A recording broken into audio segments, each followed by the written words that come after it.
자, 오늘은 그 변호사 업계 대표적인 이제 공포 마케팅에 대해서 한번 살펴보려고 해요.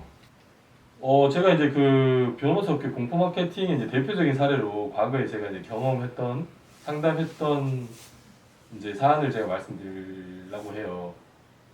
이 사연의 주인공은 과거 그 대선 국면에서 자신이 속해 있는 그 온라인 커뮤니티에서 이제 약간 정치적 의사 표현을 한 거예요. 대선 국면에서 여러 대선 후보에 나올 거잖아요. 그래서 어떤 후보에 대해서 뭐 이렇다 저렇다 얘기를 한 거예요. 근데 그 이제 톡방에 생각이 다른 사람이 있을 수 있잖아요. 그래서 가급적이면 그런 커뮤니티에서는 뭐 생각 같이 하는 사람들도 있지만 그렇지 않은 사람이 있어서 뭐 자기 의견을 불편해하는 사람이 있을 수 있는데 이 사람이 이제 그걸 간과하고 막 얘기를 하다 보니까 모 후보를 이렇게 막 깐 거예요. 근데 문제는 그게 이제 캡처가 딱 돼가지고 대선이 끝났어. 끝났는데 이 사람이 대선 그 선거 국면에서 영향력을 행사했다라고 하면서 이제 신고가 된 거예요. 그래서 이제 아니 그분 정치적인 뭐 표현의 자유도 있고 하니까 그렇게 넘어갈 수도 있는데 이게 이제 수사가 개시돼가지고 그 신고를 접한 경찰 당국이 이제 수사를 해가지고 아니 기소 의견으로 검찰에 이제 송치를 한 거예요. 그리고 검찰에서 한 번 정도 조사를 하더니 구공판 됐다라고 이제 연락이 온 거예요. 그 구공판이 뭐냐면 구한다. 청구, 구공판. 그러니까 정식 재판 청구를 한 거예요. 이제 보통 검찰에서 기소를 할 때 구약식, 약식명령 청구, 그냥 간단하게 벌금 청구하고 당사자가 이의 제기하지 않고 이러면 그 벌금 뭐 얼마 이렇게 확정되는 게 있고 정식 재판 청구하는 이 국면이 있는데 기소 중에서도 구공판은 정식 재판에 해당하기 때문에 좀 엄정한 절차라고 할 수 있죠. 어쨌거나 이렇게 기소가 된 거예요, 기소가. 이 사람은 자기 그냥 커뮤니티에서 편하게 이제 자기 의사를 표현했는데 이게 뭐 기소됐다고 하니까 이게 이제 너무 황당한 거예요. 그래가지고 변호사를 찾아갔어요. 변호사를 찾아갔는데 상담을 딱 했어요. 상담을 딱 해가지고 그리고 제명은 이제 공소법 위반이 되는 거죠. 상담을 했는데 변호사분이 상담 이렇게 하면서 약간 공포 마케팅을 한 거예요. 그러니까 이제 이런 게 있어요. 변호사를 찾아갔는데 너무 막 나한테 맡기면 모든 걸 다 해주겠다고 하는 사람은 오히려 또 설레발치는 것 같고 신뢰감이 안 가니까 막 어려울 수도 있다. 결과를 장담은 못하겠지만 최선을 다해 보겠다. 뭐 이렇게 좀 신중 모드로 상담해 주시는 분도 있고 이분 찾아간 데는 이제 약간 공포 마케팅을 한 것 같아요. 그래서 네, 근데 이분이 약간 실수하신 게 뭐냐면 이분은 자기는 구속만 면하면 된다. 그 구속만 면하면 되고 구속하고 집행유예만 면하면 된다라고 얘기를 막 한 거예요. 자기는 벌금만 나와도 만족한다 이런 얘기를 딱 하니까 그 돌아온 변호사의 답이 뭐냐면 그러면 착수금 500만 원 하고 이제 성공 보수를 이제 500만 원을 한 거예요. 근데 성공이 뭐냐? 뭐를 성공으로 하냐? 벌금형이 나오면 이제 성공이라고 보고 500만 원을 이제 하겠다 이제 계약을 하려고 이렇게 할 때 이제 저하고 이제 저랑 이제 상담을 하게 됐죠. 그래서 제가 아니 근데 이 사건은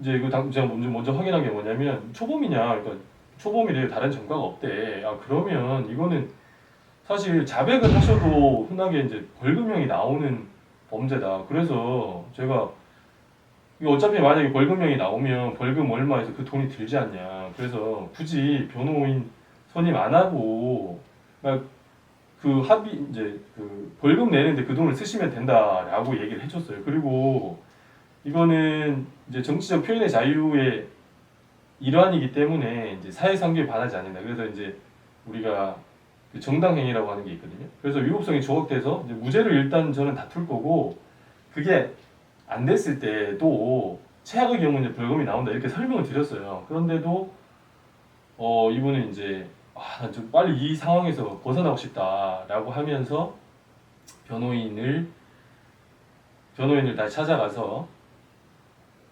그 계약을 했죠. 계약을 체결해서 다시 결론 말씀드리면 착수금 500, 성공보수 500, 그럼 합하면은 1000이잖아요. 부가세까지 하면 이게 1100만 원 정도 되는 거예요. 결과 어떻게 됐을 것 같아요? 벌금이 나왔어요. 벌금이. 제가 말씀드린 것처럼. 근데 이분은 애초에 그때 이제 그 변호사분이 한 역할이라고 하는 거는 의견서를 이렇게 써준 건데, 심지어는 제가 말씀드린 것처럼 그 법원에서 안 받아들여주고 깨지는 한이 있더라도 사회상규에 반하지 않는다라고 해서 무죄를 다퉈볼 법한 사건이었음에도 불구하고 처음부터 자백을 했어. 자백을 하니까 검찰은 기소 의견 이제 정식 재판 청구를 한 거죠. 기소를 했는데 뭐 자백하니까 땡큐지. 그리고 판사도 아니 본인이 자백하는데 뭐 고민을 하겠어요. 그래서 고민 안 하고 초범이고 이렇게 하니까 또 반성하고 있고 자백하고 있고 이렇게 하니까 벌금 500 이렇게 한 거예요. 이분은 어떻게 됐다? 변호사 사무실에다가 착수금 500 갖다 주고, 자기가 뭐 최초의 성공 조건을 벌금 나오는 걸 성공을 했잖아요. 그러면 또 성공보수 500 갖다 주고, 그 벌금 500 또 냈어요. 그럼 토탈 1,500이 된 거죠. 부가세까지 하면 뭐 돈이 더 드는 것이고. 그래서 저는 이제 이걸 보면서 예를 들어서 저한테 왔으면 제가 최초 말씀드린 것 좀 잘하면 이제 무죄를 다퉈서 판사 성향에 따라 좀 차이가 있을 수 있지만, 무죄가 됐을 수도 있고 100보를 양보해서 그게 안 됐다 하더라도 벌금이 나왔을 거예요. 벌금 액수는 또 왔다 갔다 할 수 있고, 최악의 경우에 500이 나왔겠죠. 그러면 이제 저는 사실 이해관계 없잖아요.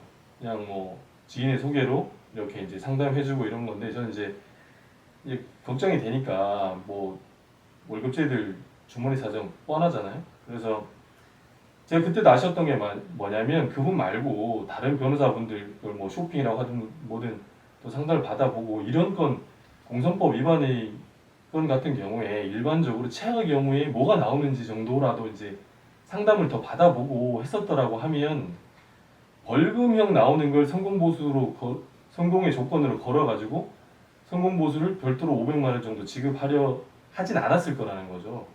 뭐또 저한테 왔으면은 애초에 뭐 착수금 성공보수 변호사 비용으로 들 수 있는 돈은 이제 약간 세이브가 됐을 것이고, 어쨌거나 저쨌거나 이제 이 건을 보면서 뭐 이분을 탓할 수만은 없죠.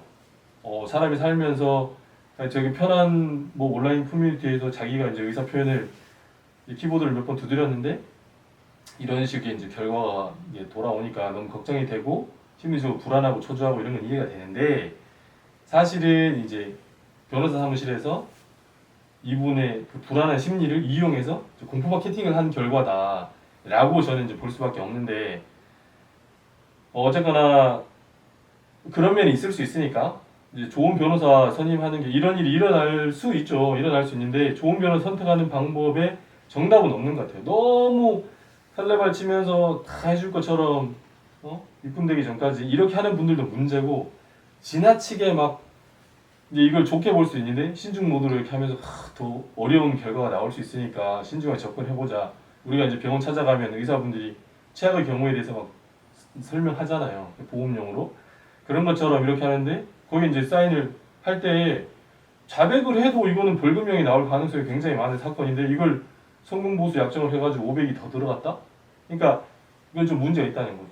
정말 내가 불안해서 공짜로 이렇게 뭐 무료로 해준다고 하는 게 신뢰가 안 가서 변호사분을 찾아가서 계약 체결하는 까지는 좋은데, 성공의 조건을 그냥 자백을 해도 벌금 나오는 게 일반적인 사건 같은 경우에 이걸 성공보수 약정을 해가지고 추가로 돈을 더 들였다?